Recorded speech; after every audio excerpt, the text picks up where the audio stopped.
Muy buenas, estimados y estimadas estudiantes. Continuamos con la explicación del romanticismo, centrado principalmente en el romanticismo español y el romanticismo latinoamericano, o hispanoamericano, para ser más precisos, porque siempre se da la influencia de, de España en nuestras latitudes. A su vez, se complementará con un estudio general, panorámico, de la relación entre literatura y arte, principalmente arte pictórico, principalmente la pintura, el dibujo, el grabado, algunas expresiones, pero también con la música. La literatura y en general el movimiento romántico, a diferencia de otros movimientos, tuvo una presencia importante de otras expresiones, como las que ya les dije, incluso la danza. La danza muy ligada al tema del romanticismo. Entonces, para comprender este movimiento que vamos a estudiar a lo largo de todo el periodo, es importante tener claro eso, que fue una expresión, una manifestación global a nivel artístico, no únicamente de literatura. Incluso podríamos decir que a nivel este, de Alemania, la preponderancia del romanticismo a nivel musical se compara o hasta incluso podríamos decir que supera las manifestaciones del romanticismo a nivel literario. Eso es lo primero. Es muy importante el arte o las artes del romanticismo. Y que el romanticismo, pues sí, fue un movimiento literario, pero en general fue un movimiento artístico. A diferencia de los otros movimientos donde, por ejemplo, el realismo, el vanguardismo, que sí tuvo una presencia importante de arte, pero el romanticismo podríamos decir que la incorporación de diferentes manifestaciones artísticas fue de un vasto volumen, fue muy amplio. Entonces es algo muy importante y es la base para el trabajo que ustedes van a realizar durante la clase. Así que, sin más preámbulo, vamos a pasar a la exposición que me corresponde a mí.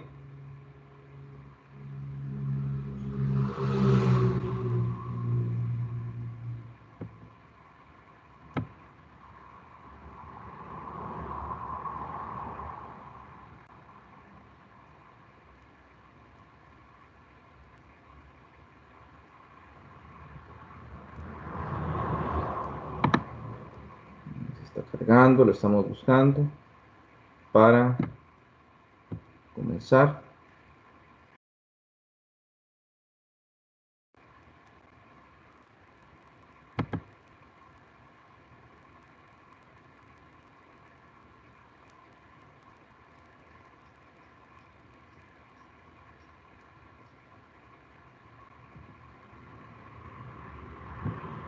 Ok.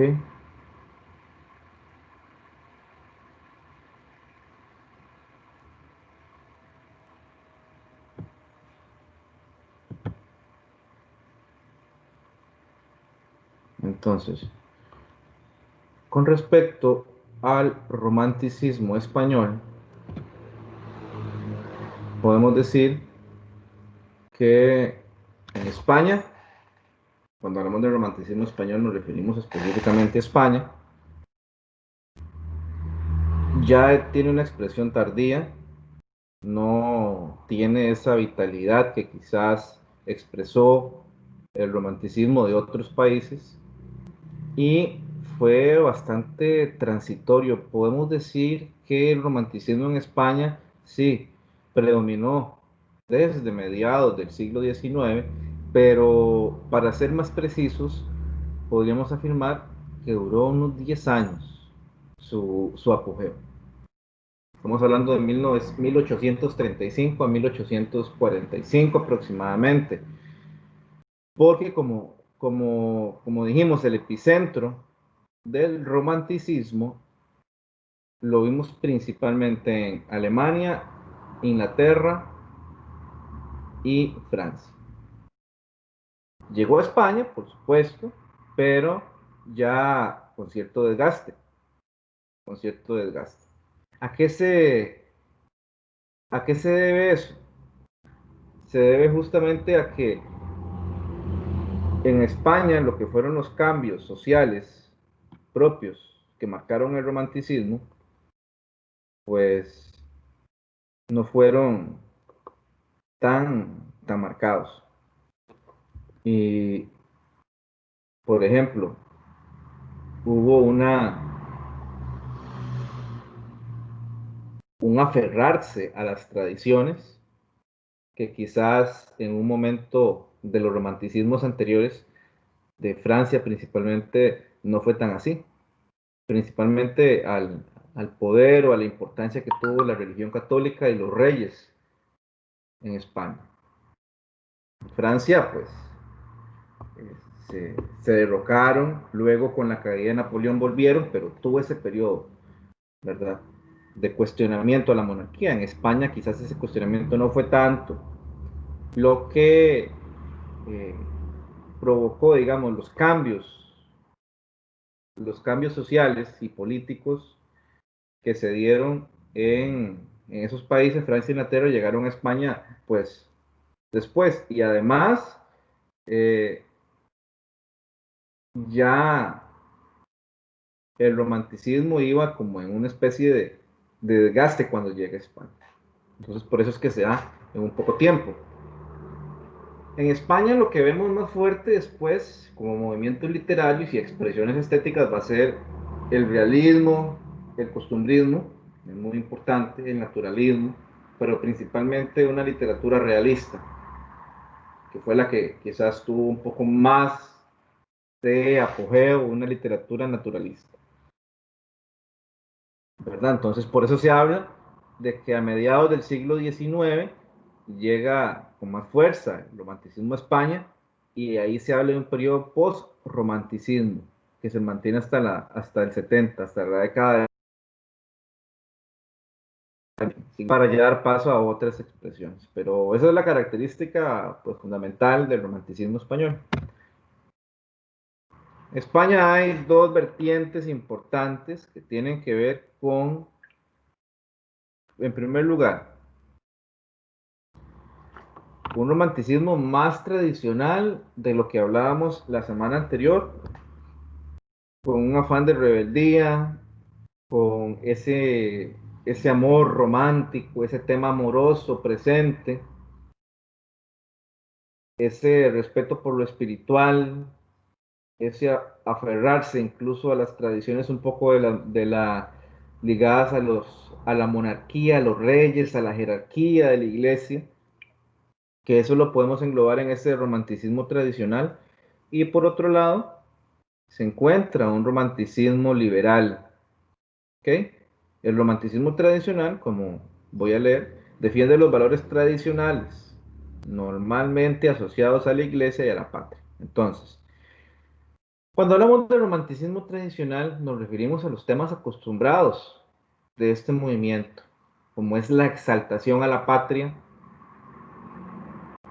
la defensa de las pasiones por encima de las razones y un apego por lo espiritual. En cambio, otra vertiente, el romanticismo liberal o revolucionario, se apoya en las corrientes más históricas y la dialéctica hegeliana. Eso quiere decir a grandes rasgos, porque todo el tema de la dialéctica hegeliana ya implica un estudio filosófico más profundo, pero abarca el siguiente aspecto: la historia como tal, los acontecimientos de la humanidad van a verse como cambios como dinámicos, la historia como un escenario en constante cambio, donde van a intervenir diferentes actores sociales. Y justamente lo que mueve al ser humano, lo que mueve las diferentes fases de su evolución, es ese movimiento continuo, valga la redundancia, esos cambios permanentes. ¿Ok? No es que la historia la hacen únicamente los hombres, pues o hombres y mujeres con características dotadas, que tienen mejor capacidad oratoria, o que emergieron y tuvieron una trayectoria notable, que eso, claro que sí, por supuesto que hay seres que por su rol tienen un destaque, pero en realidad lo que hace que ellos lleguen a ese rol histórico es justamente diferentes factores, diferentes motivos históricos, diferentes actores sociales, que va a generar una combinación de escenarios en la realidad que los va a ubicar en esa posición estelar. Pero lo que esta corriente historicista o romanticismo liberal destaca es la importancia del cambio como un motor del movimiento, del estático, todo se transforma, todo se mueve. Entonces, los románticos liberales propugnaban por cambios, porque la tradición fuera desterrada y los cambios se empezaran a implementar. ¿Qué características tenían este romanticismo en general, todo el romanticismo? La rebeldía y las ideas más revolucionarias, ¿verdad? ¿Okay? Que se mantiene en relación con los demás romanticismos. Luego aboga por regresar a una tradición católica y monárquica de los reyes. Entonces, el romanticismo español es contradictorio.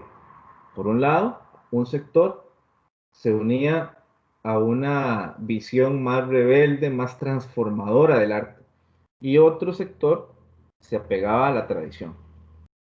Esto es muy importante porque, como vimos en la clase anterior, hay unas características madre básicas que aglutinan a los diferentes tipos de romanticismo, pero cada país lo desarrolla a su manera.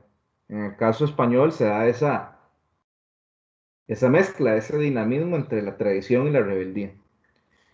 El romanticismo, bueno, se apoya justamente en la búsqueda del conocimiento mediante los sentidos, lo irracional, ¿ok? Hay una reacción contra la razón. ¿Por qué? Porque eh, a veces se puede acceder a la realidad, se puede llegar a una satisfacción plena de nuestras necesidades, se puede eh, abordar el conocimiento a partir de los sentidos, a partir de lo que nosotros intuimos, lo que nosotros en el fondo sentimos sobre las cosas, esa corazonada, ese pálpito, esa intuición, ¿verdad? Ese sexto sentido que nos dice si algo es correcto o algo no, ¿verdad? Los románticos más bien exageraban eso, se iban al extremo de no tomar para nada en cuenta la razón, y todo era motivado por los sentimientos, ¿verdad? Que eso nos lleva a una reflexión interesante que el romanticismo pues plantea, hasta dónde los seres humanos podemos hacer un equilibrio entre los dos aspectos. Nosotros en la vida cotidiana, cuando nos toca tomar una decisión, pues sabemos que hay que hacer un balance, hay que ser fríos, hay que ser conscientes al momento, no sé, por ejemplo, de endeudarse para comprar una casa, al momento de decidir si sigo con un trabajo o no, al momento de si continúo o no con esta persona en una relación de pareja. La razón nos da esa posibilidad de poner en el balance lo bueno y lo malo. Pero, pero por otro lado, están las emociones que juegan mucho un papel importante. A veces, y eso es imperceptible, uno por más que quiera a veces ser racional y uno, qué sé yo, sabe que uno está a veces con una persona y que, y que todo el mundo alrededor, desde diferentes puntos de vista, ellos jugando el papel de la razón, nos explican de diversas formas, bueno, es que esto no conviene, pero uno se mantiene firme a qué, a sus convicciones, a sus sentimientos. Igual pasa a veces con los negocios, ustedes le dicen a veces a uno, bueno, es que, o la gente le dice a uno, este negocio no conviene por esto, esto, esto y esto, y uno dice, desde el sentimiento, desde lo emotivo, pues bueno, yo quiero echar para adelante. Las personas que se han arriesgado y tienen fortunas tal vez y tienen una condición de vida X, fue porque se aventuraron y contradijeron lo que todo el mundo alrededor les decía. ¿Ven? Entonces ven ustedes que esta discusión del romanticismo a nivel del arte lo podemos llevar también a una reflexión que en la vida todo el tiempo está ahí, instalada en nuestra vida, en cuanto a la toma de decisiones. ¿Qué es más importante para nosotros a la hora de tomar una decisión? Dejarnos llevar por la razón, por el análisis frío, objetivo, serio, o nos vamos por lo emotivo, por los sentimientos, por lo subjetivo. Da bastante para pensar. El estilo de los poetas románticos es pasional y exaltativamente se decantan por los sentimientos, por la pasión, por lo emotivo, ¿verdad? Y ahí emana una serie de formas de escritura. Lo pasional tiene que mostrarse a la hora de escribirse, ya sea con palabras muy emotivas, como dice ahí el uso de las exclamaciones, las interrogaciones, los signos fuertes de puntuación, las frases contundentes. Entonces, a los sentimientos que nosotros queremos mostrar, corresponde una forma de escribir pues, que esté acorde con ello. Dentro de los escritores principales se encuentra José de Espronceda, Gustavo Adolfo Bécquer, José Zorrilla y una mujer, por supuesto, Rosalía de Castro. Lamentablemente, vuelvo y repito, como lo dije en la clase anterior, la historiografía, o sea, la gente que se encarga de recopilar la historia de la crítica literaria, tiene una deuda muy grande con las escritoras. A veces nos limitamos a decir, bueno, lo cual es cierto, eso no hay duda. Bueno, por las condiciones en las que vivía la mujer en esa época, pues el machismo y el patriarcado las consideraban a veces como algo inferior a un ser humano. Entonces, desde ese punto de vista, es complicado que se encuentren figuras escritoras que se dediquen, o mujeres que se dediquen al arte. Pero también ha sido una complicidad o una responsabilidad de la misma gente que estudia la literatura de no ir más allá. Tiene que haber, busquemos más, revisemos en la historia, no nos quedemos con lo que ya está, seamos más empeñados en eso, pero no se hace. Entonces, por eso es que ustedes ven pocos nombres acá, porque desde la parte de la crítica literaria nos hemos lamentablemente acostumbrado a aceptar eso y a no profundizar más. En mi caso, pues bueno, yo he buscado algunos nombres, pero efectivamente no es tan sencillo. Gustavo Adolfo Bécquer dice, el alma que hablar puede con los ojos, también puede besar con la mirada. Es lo que les decía de los sentidos. El sentido de la vista, el contacto con el beso, el sentido de la mirada. Ven ahí, en esa frase de 3 líneas o de 2 líneas y media, está condensada buena parte de la filosofía romántica, con el predominio de los sentidos, de la intuición, de lo que siente uno, del espíritu, del alma. Alma, ojos, beso, de qué. Todo entra en juego ahí para transmitir, ¿qué cosa? El sentimiento amoroso. Cuando el tiempo pase y tú me olvides, silencioso vivirás en mí, porque en la penumbra de mis pensamientos, todos los recuerdos me hablarán de ti. La nostalgia. La nostalgia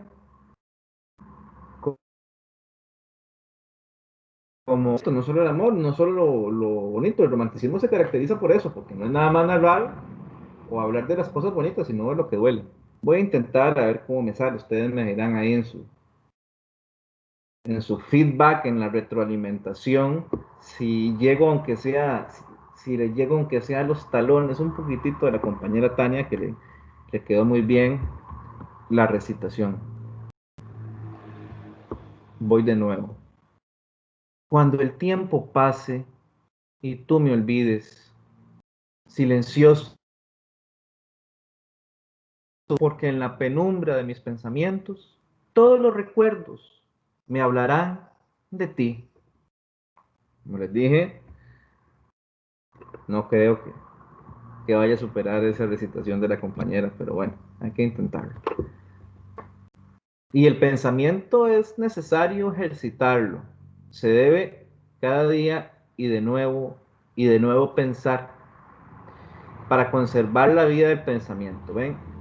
Ahí ya se asume un poquito la contradicción del romanticismo entre lo que es el sentimiento y el pensamiento. ¿Ok? Lo que se hablaba del post-romanticismo. El post-romanticismo ya implica la búsqueda de otra forma de expresión que está como medio camino entre el romanticismo y lo que se viene después. Ahí, pues bueno, concluimos un poco con el romanticismo a nivel europeo, que ya vimos en diferentes países como Inglaterra, Francia, Alemania, Inglaterra, ahora España, y también tocamos el romanticismo americano, que ese lo vimos un poquito de pasada, pero fue muy importante porque establece áreas particulares. Y yo creo que la literatura del romanticismo estadounidense es una literatura bastante pujante, una literatura que causó mucho impacto y que hoy la leemos con bastante frecuencia, con bastante vitalidad. De este lado del continente, yo soy de la creencia de que hay algunos relatos importantes, como el poema épico Martín Rivas de Les Gana, o el texto que van a leer, El Matadero, de Esteban Echeverría. Todavía estamos en una etapa no es muy estudiada, y la producción literaria todavía está muy ligada al clasicismo español. Entonces el romanticismo hispanoamericano llega todavía con muchas ideas del clasicismo, y esa ruptura no fue tan contundente como se dio en Europa. ¿Por qué? Porque en Hispanoamérica estamos preocupados principalmente por los procesos de independencia, ¿verdad? Entonces, y esa búsqueda de los caminos nuevos de nuestros países. Entonces, quizás la preocupación de los artistas y la gente más que todo sumarse a esos procesos ya de los países como de vida independiente, no tanto el arte. Se dio arte, por supuesto, pero era una preocupación secundaria. Entonces el romanticismo surge en América entre los años 1830 y 1860, durante un periodo de inestabilidad política, marcada por huellas civiles, el surgimiento de caudillos y déspotas. Estas huellas civiles, estas marcas, ¿verdad? Que nos hablan, justamente tienen más bien guerras civiles, perdón, confundí. Voy a corregirlo de una vez.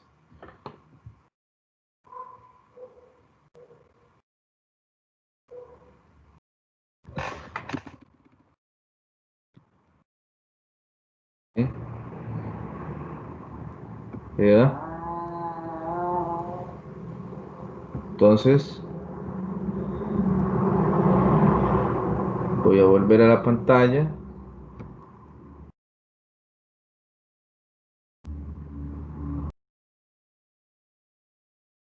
Dice, ok, un periodo de inestabilidad. ¿Por qué? Porque los países luego de la vida independiente, bueno, sucedió como en Costa Rica. La verdad es que luego del decreto de la independencia, tocó ver qué hacíamos, como ya como pequeñita tierra que ya no depende políticamente de España. Entonces, entre ese camino, se dieron guerras entre los diferentes países, surgieron personas que quisieron ser dictadores y el caudillismo contra el déspota inicuo opresor, o sea, lo que dice el canto del 15 de septiembre, el déspota inicuo opresor. Entonces, el romanticismo hispanoamericano se ve influenciado por las luchas todavía por la independencia y luego después por buscar nuestros caminos como país. ¿Okay? Igual, muy parecido al romanticismo característico del movimiento en general, exaltación y la persona que escribe, el poeta, el narrador, importan demasiado sus sentimientos, sus emociones. Búsqueda de la libertad, por supuesto, libertad política, libertad personal.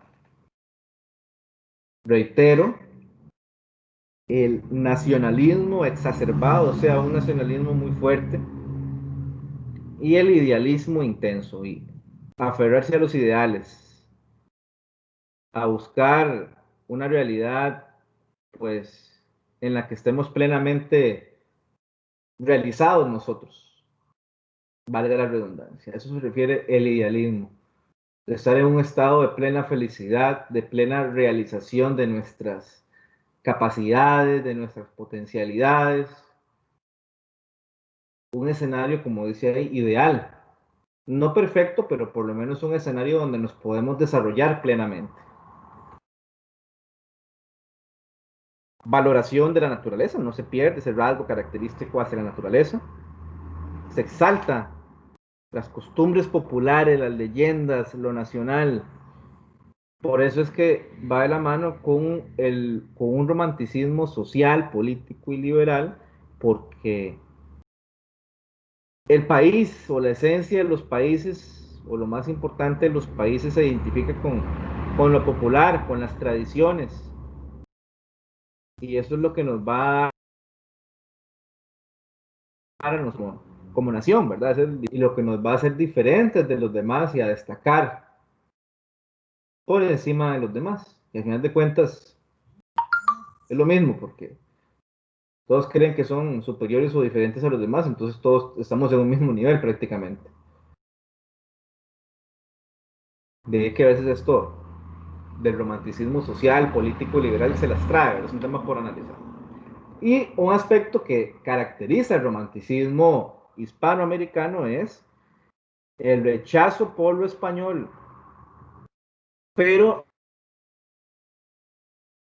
el amor a los demás países de Europa, porque se le dio una guerra importante contra España por la independencia. Entonces eso produjo un rechazo, digamos, o una ver con cierta reserva, con cierta distancia lo español, porque ellos eran vistos como los enemigos. Es una característica muy importante del romanticismo a nivel hispanoamericano. Aquí destacan diferentes autores como Esteban Echeverría, Domingo Faustino Sarmiento, Bartolomé Mitre, Jorge Isaacs, Eugenio Mata de Hostos y Guillermo Bles Gana. Dice Guillermo Bles Gana que me confesarás que un amor correspondido tiene 1000 veces más fuerza que el que vive de suspiros y sin esperanza. Una frase cortavenas. Hay que ir al amor correspondido independientemente de las deficiencias o los defectos que éste pueda tener, que aquello que solamente es una ilusión en nuestros pensamientos. Eso es lo que dice Bles Gana.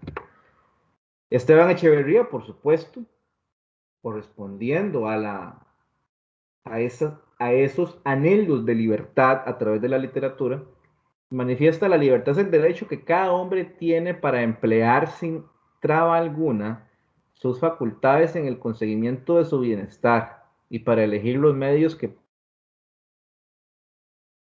para este objeto. O sea, hagamos todo lo posible para ser libres. Entonces, independientemente de que se consiga o no, la libertad es el ejercicio o el intento de ser libres. Y ese intento de ser libres, ¿cómo debe ser? Pues bueno, que debemos destinar todo lo que esté a nuestro alcance para conseguir el objetivo. El arte, ¿verdad? El arte, como les explicaba, literatura, arte, música, son parte de una misma rama, ¿verdad? Que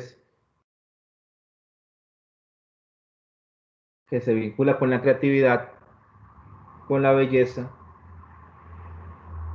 con el deleite, con el placer, pero que también el arte no es un arte, tanto literatura como música, como estético, como la pintura, no es un arte que le dé la espalda a lo social. El arte no nace en el laboratorio. ¿Quiénes hacen el arte? Los seres humanos. ¿Y cómo viven los seres humanos? ¿Viven aislados en una burbuja? No. Los seres humanos viven en una sociedad. Entonces, si quienes hacen arte viven en una sociedad, es lógico que ese arte que ellos producen tenga alguna relación con la sociedad, ya sea de manera crítica, ya sea de manera de apoyo a lo que sucede. Pero el arte y la sociedad van de la mano. Entonces, el arte en sus diferentes manifestaciones tiene que ver con la belleza, con la creatividad, con la necesidad de expresar nuestras inquietudes, pero también tiene que ver con lo social. El arte como tal, el arte a nivel de la pintura, etcétera, hay muchas formas de verlo, pero en el caso del romanticismo hay un contacto directo con la naturaleza, ¿verdad? No es la reclusión en los talleres del artista como se dio en Inglaterra, sino que se pintaba afuera. Parte de ese arte romántico, de la pintura romántica, era la comunión con la naturaleza, estar ahí afuera, oler, sentir la brisa mientras se pinta, tener cara a cara los colores y plasmarlos en la pintura. Se practicaba un arte espiritualista cristiano y vivía en comunidad con el fin de regenerarse artísticamente, volviendo al estilo de los pintores italianos del 480, de una época anterior. El romanticismo artístico o pictórico en Alemania, ¿verdad? Un arte, como les decía, espiritualista. Si podemos hablar de signos o de palabras para resumir el romanticismo, en Alemania, el espiritualismo. En Francia, la rebeldía. En América, la libertad. Sus temas preferidos son los caballos de carreras, luchas violentas, estudios de locos. El motivo dominante de su obra es la energía, el sentimiento apasionado, lo dramático, la muerte, la locura. Ven ustedes, el arte pictórico, el dibujo, la pintura en Francia estaba motivado justamente por dejarse llevar por las pasiones, por fenómenos sociales que a veces eran vistos como algo tabú, como la locura, como la muerte. Eso implica lo que hemos visto, dejarse llevar por las pasiones. La música del romanticismo, ahí es donde aflora la ópera. La flauta emerge como un elemento vocal fundamental, a diferencia de otros periodos. El cromatismo, esa diversidad musical que transmite la sensación de, de los colores, de lo vivencial muy fuerte, va combinado con la ambigüedad armónica. Quiere decir eso, que en el estilo musical clásico, pues lo más importante era el orden, seguir una armonía, que todo vaya bien estructurado. En el romanticismo no es tan así. En el romanticismo se busca quebrar esa unidad, ese orden. En cuanto a lo musical, ven ustedes que se liga, hay una relación directa entre la música, la pintura y la literatura, pero cada una tiene sus diferentes formas de expresarse y darse a conocer. Entonces, resulta muy interesante. Ahora, como, como decíamos, se trata de que ustedes van a poder, pues, investigar un poco más sobre la literatura, perdón, sobre la pintura, el grabado y la música del romanticismo. Entonces a cada uno se le va a asignar un, un pintor y, o un músico o una música. Van a hacer una lectura, cada quien de manera individual, sobre eso. Y a partir de la lectura van a elaborar una pequeña presentación con un resumen de lo más importante que leyeron para que se den una idea, para que tengan un contacto entre esos diferentes elementos. No solo ver literatura, no solo ver las obras, la poesía, la novela, el drama, no, que tengan un contacto con otras manifestaciones artísticas, porque ustedes, como les dije, no solo tienen que saber de estudios sociales, sino que tienen que saber de pintura, tienen que saber de música clásica, no reggaetón, no trap, no Maluma, no Farruko, nada de esas cosas. Bueno, también, pero principalmente que sean amplios en sus gustos. Que sí puede ser aburrido a veces, pero no, pero tienen que tener para aproximarse, para ir hallándole el gusto a esa música. Así que esto es todo por esta pequeña presentación, esta breve exposición. Y por ahí el viernes les voy a hacer llegar la información para que empiecen con esa breve investigación que me la van a tener que subir a Teams o a la plataforma Moodle. Entonces, cualquier duda después de ver este video, estamos para servirles. Así que muchas gracias y estén bien.